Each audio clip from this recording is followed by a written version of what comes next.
வணக்கம். ஈழம் அப்பாக்களுக்கும் வருங்கால குடும்பத் தலைவர்களுக்கும் என் அன்பான வரவேற்பு. இன்னைக்கு நாம ரொம்பவே ஆழமான, அதே சமயம் நம்ம எல்லாருக்கும் ரொம்ப அவசியமான ஒரு விஷயத்த அலச போறோம்.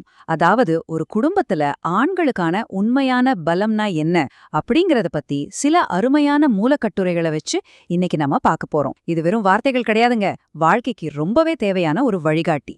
இப்போ உங்ககிட்ட ஒரு கேள்வி. இந்த நவீன காலத்துல ஒரு வீட்ல வலிமையான அப்பா இல்லனா வலிமையான கணவன்னா யாரு? சத்தம் போட்டு பேசுறது, வீட்ல எல்லாரையும் தன் கட்டுப்பாட்டுல வச்சுக்கிறது, இதெல்லாம் தான் கெத்துன்னு பல வருஷமா நமக்கு சொல்லி கொடுத்திருக்காங்க இல்லையா? ஆனா அந்த பொய்யான பிம்பத்தை உடைச்சிட்டு அமைதியான, உணர்வு பூர்வமான, உண்மையான பலம்னா என்னன்னு இன்னைக்கு நாம கண்டுபிடிக்க போறோம்.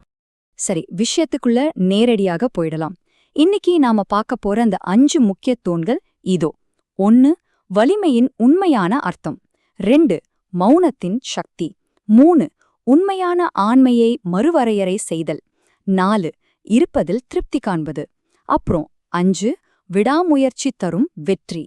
முதல் பகுதி வலிமையின் உண்மையான அர்த்தம், அதாவது அதிகாரத்தை தாண்டி யோசிக்கிறது. இப்போ 2வது தூண் மௌனத்தின் சக்தி, அதாவது அமைதியா இருந்து குடும்பத்தை காக்கிறது. இத கொஞ்சம் கவனிங்க. ஒரு குடும்பம்னா சின்ன சின்ன பிரச்சனைகள், சலசலப்புகள் வரத்தான் செய்யும். அந்த மாதிரி நேரங்கள்ல ஒருத்தர் அமைதியா இருந்தா பல பேர் அத பயம் இல்லனா பலவீனம்னு தப்பா நினைப்பாங்க.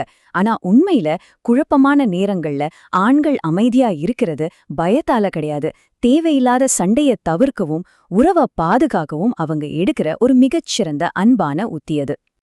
இதுல ரொம்ப சுவாரஸ்யமான விஷயம் என்னன்னா, அந்த மௌனம் என்பது சண்டையை தவிர்க்கவும் உறவை காக்கவும் எடுக்கப்பட்ட ஒரு ஆழமான முடிவு. கொஞ்சம் யோசிச்சு பாருங்க.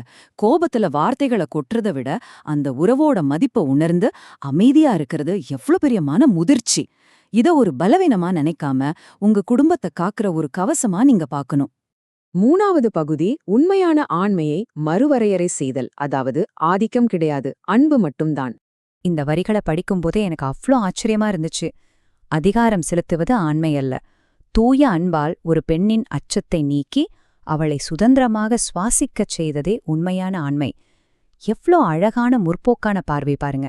நீங்க இப்படிதான் இருக்கணும்னு கட்டுப்பாடுகள் விதிக்கிறத விட உங்க மனைவி பாதுகாப்பாவும் சுதந்திரமாவும் உணரக்கூடிய ஒரு அன்பான சூழலை உருவாக்குறது தான் ஒரு உண்மையான ஆணின் பலம்னு இந்த கட்டுரை ரொம்ப ஆழமா பதிவு செய்யுது. 4வது தூண் திருப்தியில நிம்மதிய கண்டுபிடிக்கிறது, அதாவது உள்முகமான அமைதி. உங்க குடும்பத்துக்கு வெளிப்படையான ஒரு அமைதியான அன்பான சூழலை நீங்க கொடுக்கணும்னா முதல்ல உங்க மனசுக்குள்ள ஒரு அமைதி இருக்கணும் இல்லையா? உங்களுக்குள்ளேயே ஒரு போராட்டத்தை வச்சுக்கிட்டு வெளியே எப்படி அமைதியா தர முடியும்? இந்த தத்துவத்தை பாருங்க. வாழ்வில் நமக்கு பிடித்ததை விட கிடைத்தது சிறந்தது என எப்போது மனதார உணர்கிறோமோ அப்போதான் நம் வாழ்வில் நிம்மதியே பிறக்கிறது. எதிர்பார்ப்புகள் ஏமாற்றங்களை மட்டும்தான் தரும். ஆனா நமக்கு கிடைச்ச வாழ்க்கைய, நம்ம கூட இருக்கிற அன்பான உறவுகளை முழுசா ஏத்துக்கிற அந்த நொடியில தான் உண்மையான நிம்மதிய ஆரம்பமாகுது. இப்படிப்பட்ட மன நிறைவு வரும்போது என்ன ஆகும்னு பாத்தீங்கன்னா, வீட்ல உள்ள குறைகளும் சின்ன சின்ன சண்டைகளும் தானாவே குறைஞ்சிடும். குடும்பத்துல ஒட்டுமொத்த மகிழ்ச்சி அதிகரிக்கும். கடைசியா வாழ்க்கையில உண்மையான நிரந்தரமான அமைதி கிடைக்கும். இது எல்லாமே இந்த ஒரே ஒரு மனமாற்றத்திலிருந்து தான் தொடங்குது. இப்போ நாம கடைசி பகுதிக்கு வந்துட்டோம். 5வது தூண் விடாமுயற்சி தரும் வெற்றி. இது ஒரு நீண்ட பயணம். நாம இதுவரைக்கும் பார்த்த அமைதி, அன்பு, திருப்தி இது எல்லாமே ஒரே நாள்ல நடந்துடாதுங்க. இது ஒவ்வொரு நாளும் நாம செய்ய வேண்டிய ஒரு விஷயம். எப்படின்னு பாப்போம். முதல்ல அமைதியான பொறுமைய கடைபிடிக்கணும். 2வது தூய அன்போட குடும்பத்தை வழிநடத்தணும். 3வது இருப்பதில் திருப்தி கொள்ளணும்.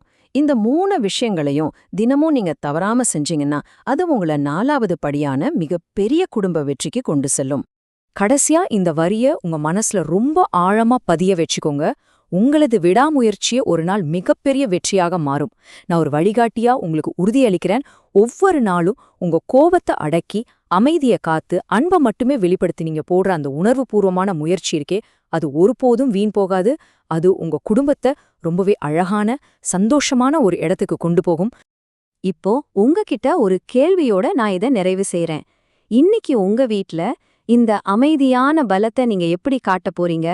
பொறுமையையும் அன்பையும் இன்றிரவே உங்க குடும்பத்துக்கிட்ட எப்படி வெளிப்படுத்த போறீங்கன்னு கொஞ்சம் சிந்திச்சு பாருங்க. உண்மையான பலம் அப்படிங்கிறது உங்க அதிகாரத்துல இல்லங்க, உங்க அன்புலையும் மௌனத்திலையும் தான் இருக்கு. மீண்டும் சந்திப்போம்.